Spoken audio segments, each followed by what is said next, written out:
Campus Conversations here, and joined in studio we have Raeshaun. Hey, how you doing? Artist from Mississauga, rapper, producer. What else can we throw in there? Everything else in between. Everything in between. Man of many talents. Man, I like that. I like that, yeah. Is that just the nature of like rap and hip hop music? Like you have to be good at kind of everything, not just writing lyrics and being able to like rap them, but also like producing and stuff too? I think in today's day and age, I'm not going to say nobody, but to get further ahead, you need to know a little bit of everything, right? Mm-hmm. So That's more of a recent thing, I feel. 100%. Back in the day, you always had your MC and you had your producer, but now you need to be more of a jack of all trades. Exactly. And because you won't get taken advantage of, so you know what's going on. You know that, okay, a beat costs this much, a beat takes this long to make, or mixing and mastering a track is this X, Y, and Z. Mm-hmm. So if you could speak the language, then you understand the landscape a little bit better, right? Oh, so yeah. It has to do with that. And adding to the creative control as well. 100%. 100%. Yeah. So as the producer, you produce do you produce all of your beats? Yes and no. So I say like 80%. 80% of anything that's up on Spotify or Apple Music right now is self-produced. Nice. But there's a bunch of other tracks where I'll go out and I hear something that I like from a producer, a friend, or what have you, and I'm just all about it. Cool. Let's go with it. Yeah, run with the flow. So Yeah. when you're making your song, you're producing it, and you're going to be writing it, what comes first, the lyrics or the beat? This is like what comes first, chicken or the egg. What do you think? What do you think in this scenario? I'd imagine, honestly, I would think it's a little bit of both. Like you probably have some lyrics banked, but also have some beats you make, and you're like, whatever fits. So for me, it's always beat first. Oh, okay. Yeah, I tried the other way beforehand, and it doesn't work.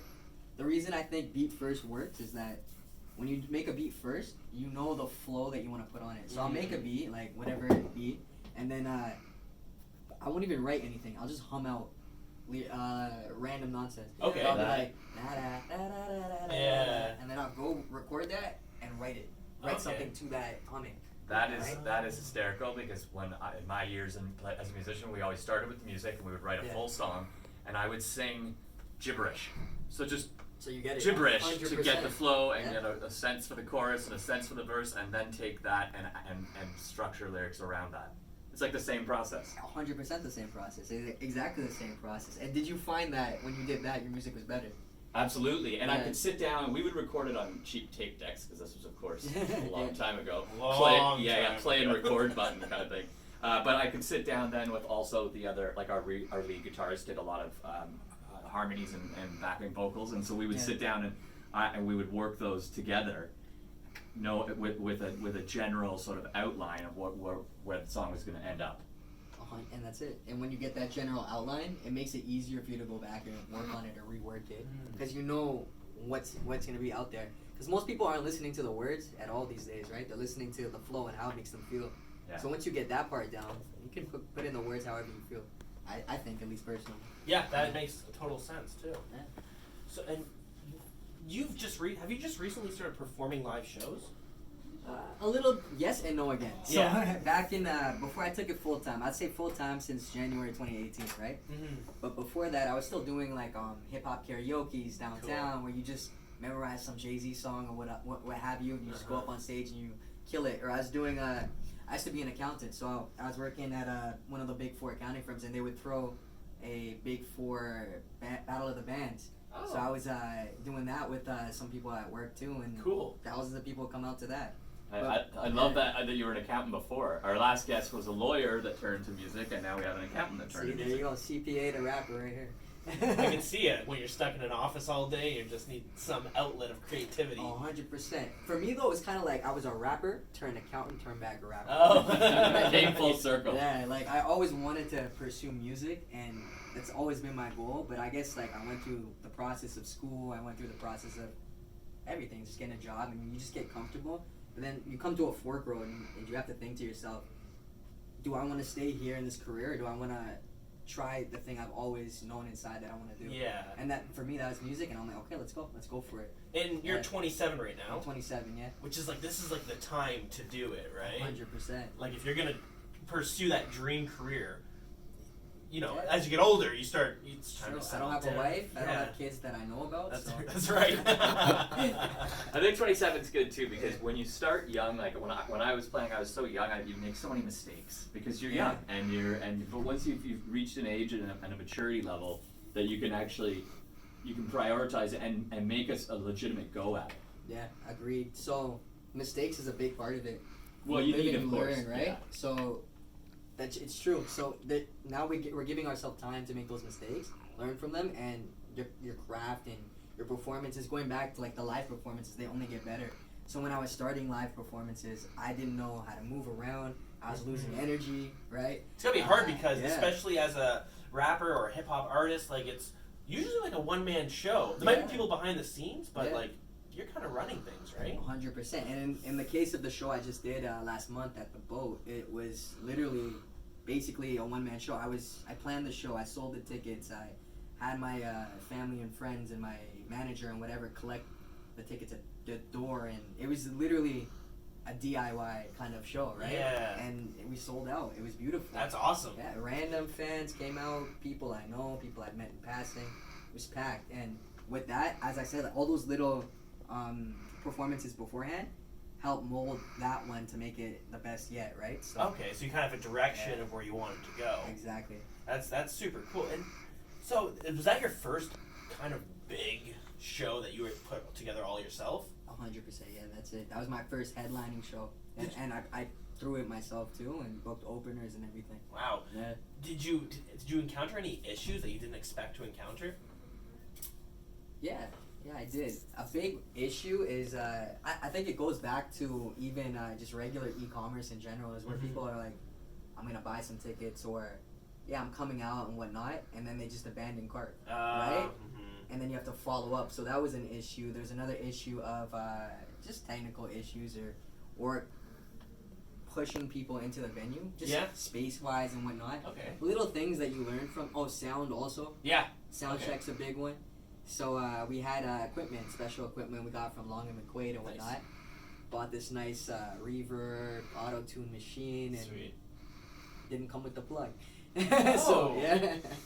You got to think on the fly with that one. Yeah. So what we did was we just had an app on an iPad and we fixed it. So, Oh, wow. Yeah, it's not a big deal, but we made it work. Got I'm seeing so many parallels in I'm from the punk rock community, Yeah. and the way you've just described everything about sort of how you had to book your own shows and coming up and making mistakes and basically we're parallel. That's exactly how it went for me back Same in the day. business, different genre. Yeah, but I Yeah. feel that because both of those scenes kind of came up really in the sort of late 70s, early 80s, and everything was very DIY. You know, it was the punk rock community, the hip hop community were all making mixtapes and selling them out of their cars and that sort of thing. I feel there are a lot of similarities amongst those two genres and how they were both born out of sort of a counterculture of sorts. Agreed. Yeah. Agreed. And there's a lot of hustle on both ends, and I think that's why artists from both genres understand each other on that kind of level. Yeah.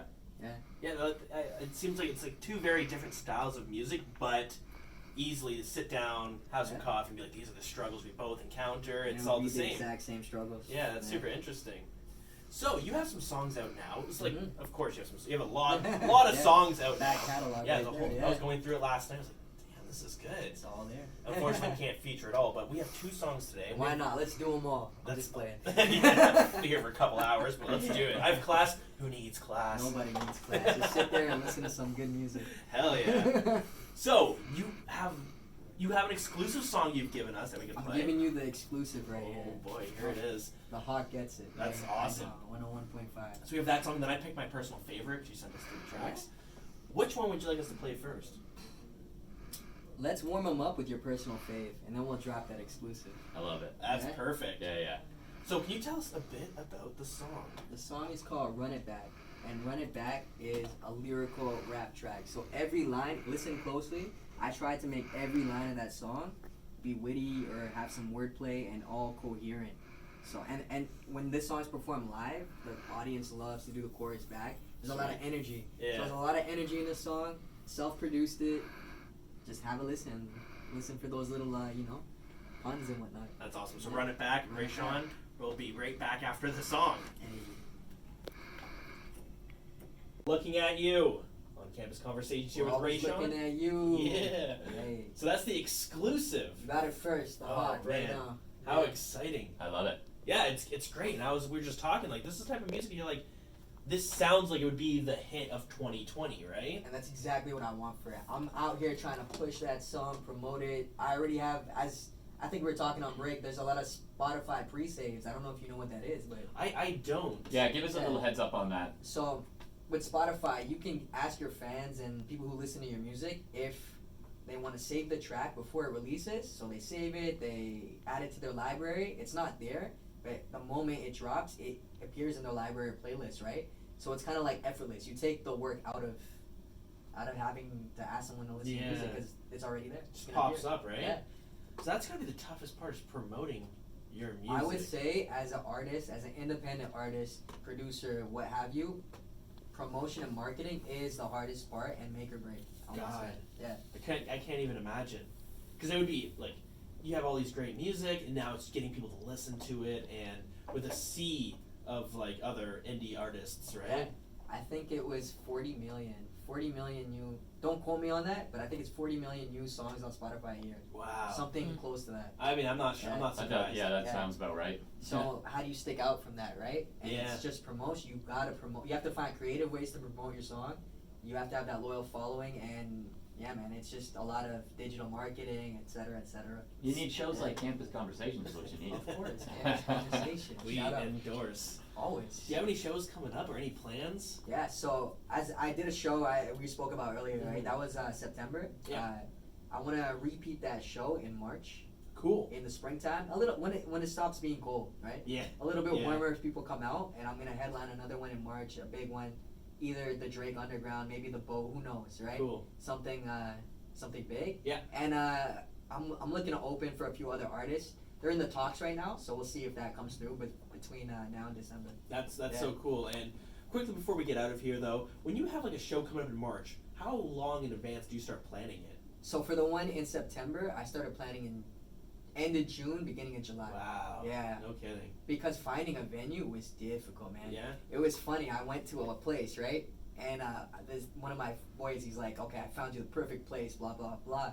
Go to this place. It's like a kitchen with a stage and a little garage kind of thing. I'm like, what the hell, man, right? This is not a perfect place. That is the opposite of a perfect place, right? So when you think things are done, they're not done. So that was the hardest part. That took like 2-3 weeks of just going. So Wow. It's difficult too when you're independent because if they haven't heard of you, a lot of sort of venue owner or whoever's booking the venue might not really care to go out of their way to check out your stuff, even though it's great. You know what I mean? So it can be tricky unless you've already built that following, I suspect. Agreed. And they want to, exactly. So now that I had people come out and sold out that September show, you can take, it's like a resume. Yeah. You take that and you're like, okay, I did this here, so I can do that for you. I can do it But again. you're 100% right, where Yeah. the fact is, if you have nothing on the resume, how do they know? They're taking a risk on you, right? Yeah. Okay, that's, man, what a hustle that's gotta be. But Yeah, man. you know what? We're gonna be listening out, watching. Yeah. Raeshaun is blown up on the radio waves. Hey, And you're definitely coming back with another exclusive. I'm always coming back with the exclusives. Oh, If you want me, I'll come. That's it. That's awesome. Yeah. So where can they find you and where can they find your music? All right, you can go to RAESHAUN music.com, RaeshaunMusic.com. I'm on Instagram at Raeshaun_music, RAESHAUN_music. Yeah, Spotify, Apple, just search Raeshaun. I'll be right there. And yeah, hit me up in the DMs. I'll respond. If you like it, you like it. You know, if you don't, I'll make you like it. Yeah, So- I'll come up with something else. Yeah, Like, you know. That's so cool. Thanks so much for coming No on. problem. Yeah, that Thank you was for great, having man. me. Yeah, thank you so it's much. a good time. We'll be back in a few minutes on 101.5 The Hawk. The Hawk. Cool. Awesome. Thanks. Yeah, That was that was awesome. sick.